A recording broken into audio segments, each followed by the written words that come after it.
I grew up in the part of New England where Norman Rockwell painted the most iconic American facade, rolling hills overlooking snow-capped church steeples and Christmas lights as far as the eye could see.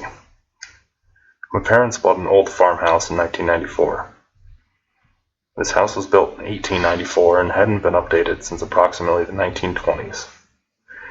If you are not familiar with New England winters, Norman Rockwell somehow made snow-capped buildings seem so cozy and warm. I can assure you they were not. Between the removal of horsehair plaster and drafty winter nights, I became quite accustomed to wearing a parka to bed. Amidst the renovations, which took many years to complete, the warmest place in my house was always the kitchen when my parents cooked dinner. All of the children would flock to the small kitchen to grasp onto any warmth we could. This made it difficult for my parents to work. I would often hear, "If you're going to be in my kitchen, you're going to make yourself useful." And there it was, my first introduction into cooking. I was handed an antique steel potato peeler. You know the potato peeler I'm talking about. You know exactly the potato peeler I'm talking about.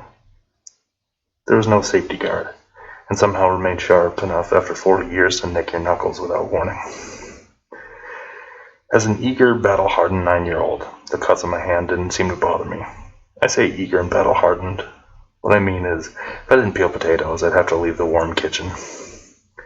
My parents were very generous people in the wintertime. They liked to make enough food for a small army and distribute it amongst the neighbors and plow truck drivers. Let me interject and say, I've never eaten a box mashed potato in my life. This was a blessing and a burden. I still sometimes wake up in a cold sweat dreaming about 50-pound bags of unpeeled russet potatoes. Let me again interject my interjection. I may have, fabricated a chronology for my first experience in the kitchen. It was the summer of 1989. I just turned 4. My parents used to make ramen noodles for lunch. Being the cultured savant, child prodigy, future chef that I was, I decided I wanted to spice things up a bit, and add a hard-boiled egg to the ramen. Being a 4-year-old that didn't exactly grasp gastronomy, I cracked the egg into the pot. I also forgot to remove the plastic from the ramen before adding it to the boiling water. I also forgot to add the boiling water. And there it was, my first introduction to cooking was peeling potatoes for my generous parents, and nothing ever extremely embarrassing before that. Eventually they let me cook potatoes, mash and dress them by myself.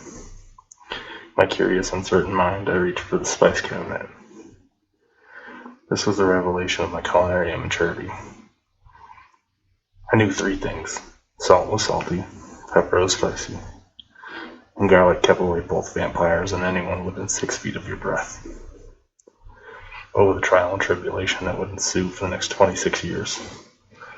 I was hooked on spices. I picked and tasted everything in that cabinet. Wondered how different things would taste together.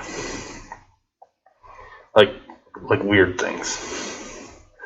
Like bananas and Montreal steak seasoning, or bananas and apple pie spice, or bananas and Old Bay celery salt. I ate a lot of bananas. My mom loved to make comfort food in the wintertime to placate the hellions running around the house.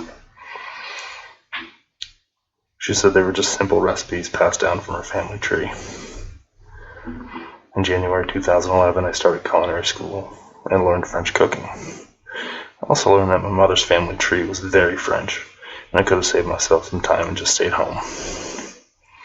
But culinary school wasn't all that bad.